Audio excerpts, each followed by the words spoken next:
All right, so this particular issue of rescheduling flights, canceling flights without properly informing the customer, we need to join hands together in Nigeria to tackle it because this is a big problem. So as I All right, Prestige family, let's dive deeper. Buckle your seatbelt and grab your Zobo. I love Zobo.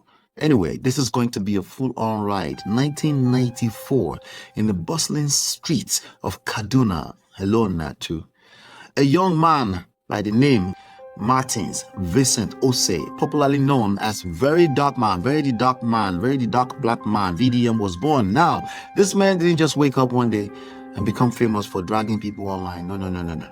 His journey is like the pot of pepper soup, spicy, unpredictable, and sometimes a little too much to handle, right? VDM calls himself the online police, not an activist. He has built a massive following on social media, and with this platform, he has made it his mission to call out corruption, clap for him, bad governance, clap for him, and of course, anybody who dares to step out of line or abuses his mother, stray bullets left and right for Bobrisky, Auntie Yabo, and her daughter, and her uncle, Uncle Polo, her boyfriend. Anyway, anyone who wants justice for Mohbad without DNA, he dragged all of them. Anyway, those people who can find trouble even in an empty room. VDM is their chairman. But this story, it's not about his dragging skills. It's about how he went from being the hunter to the hunted, from the loud critic and the man sitting in the hot seat of public scrutiny. And it all starts with one thing. Owo, money, ego, not just any kind of money. 180 million naira. That's the equivalent of over $115,000. Yes, you heard me right correctly. 180 million naira. Now, if you're wondering how 180 million naira entered this story, okay, let me rewind a little bit and explain. So, a few months ago, VDM had a grand idea. He launched an NGO called the Martins Vincent Ose Initiative. The goal, to tackle Nigeria's education problems head on. He had a vision of equipping rural schools with modern tools like projectors and hiring NYSC members as teachers to fill in the gaps. It was a noble idea, and Nigerians, being the generous people that we are, showed up with their wallets. Open with money. Within hours of launching, the donations poured in like heavy rainfall in July in Niger. Over 35 million naira came in on the first day alone. And then the big one happened. Don Jazzy, yes, the music producer, dropped a cool 100 million naira into the NGO account. Just like that, VDM's initiative was sitting on over 200 million naira. My people, this wasn't just an NGO anymore. It was starting to look like a mini central bank, right? Everything seemed to be going smoothly until the drama started. Fast forward to a few weeks later, and VDM appeared on Instagram looking as if someone had stolen his candy, or more appropriately, more like his last sachet of pure water, if you know what I mean. He announced that hackers had somehow gained access to his NGO account from a hacked website and stolen 180 million naira. Let me repeat that, 180 million naira gone, poof, just like that. Now, this is where the story starts to feel like the Nigerian politics money-stealing snake story. According to VDM, the hackers accessed the account through the NGO's website. People, Prestige family, listen to this. Does this make any sense to you? A website was hacked, and somehow the money inside the secure bank account vanished.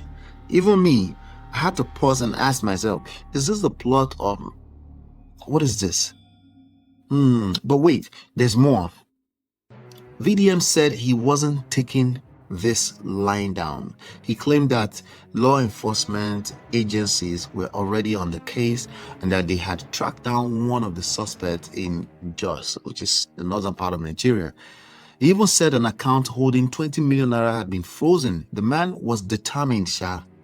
He told us he was on his way to Jos with the police officers to retrieve the stolen funds. To add to the drama, he filmed himself at the airport and mentioned that he couldn't even get a regular ticket because, guess why? Because flights were full. So he had to book business class. At this point, Nigerians were like, wait, what? Hold up. Is this guy serious? Social media exploded with reactions. Some people believed him and sympathized with his plight, while others started asking some very valid questions. Questions like, how does a website hack lead to money disappearing from a bank account? And another question, was this money in the bank or was it in the website? Pick one. One person tweeted, VDM, and I quote, VDM, think say we still date the era of we listen, we don't judge. Nigerians, hey, we listen, we don't judge. Another said, this story get as a B. Politicians go they clap for him now. And my favorite comment, someone wrote, maybe the hackers used jazz.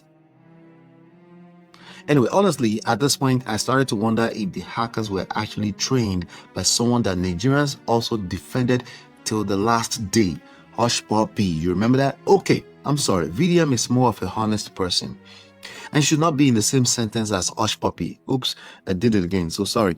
But Nigerians didn't stop there anyway. They began dissecting the whole situation like CSI detectives. Many pointed out that in countries like in the US, bank deposits are insured up to $250,000 by the FDIC. So why didn't VDM's NGO have similar protection in place? Jump question. And then, let's not forget, okay. Let's not even talk about the app he said was temporarily shut down for maintenance. BT Bow. Did the app crash because it was running on Windows 98? Then there's this matter of accountability. The reality is technology can happen to anybody, or Nigeria can happen to anybody. Remember, this is the same VDM who has spent years criticizing NGOs for mismanaging funds and enriching themselves instead of helping the people. He's always been the loudest voice in the room, dragging others for their lack of transparency. But now the tables have turned. How does a man who preaches accountability find himself in this kind of mess? Abi is a case of do as I say, not as I do. Now let's pause here for a quick break. Let me catch my breath. Are you enjoying this story so far? If you are, please do me a favor, hit that like button, share this video with your friends, and of course subscribe to the channel. Don't just enjoy it alone. All right, carry others along. Let's bring everybody else into the room, as I always say. So now back to the matter. VeryDarkMan's comes across as a rude individual in his public persona. It is what it is, okay? Whether this situation is a prank or not is irrelevant. Is the website the same as the bank account? A website can be hacked, yes. But what does that have to do with 180 million naira disappearing from what should be a secure bank account? The connection between a website breach and the loss of funds in a bank account is crazy. It's nasty work. Additionally, in the US, deposits, like I mentioned earlier, up to $250,000 are insured by the FDIC. Is there no similar protection, at least in Nigeria? And is VDM educated enough to understand the principle that to whom much is given, much is required? VeryDarkMan exemplifies how good intentions alone are often overrated when it comes to life, business, and relationships. He also seems remarkably naive when it comes to understanding power dynamics. His only real asset appears to be an audience built on extremely polarized views that resonate with a poverty-stricken and arguably oppressed population. The oppression part is debatable, especially when you consider how people often sell their electoral rights or continue electing the same types of leaders. Regardless, in my opinion, the so-called leaders remain responsible. From my experience building businesses and organizations over the years, I know that new levels bring new challenges, new devils, as they say. It's also a scientific fact that flying too high too fast often results in crashing and burning. That said, it's understandable that only experience can teach these lessons.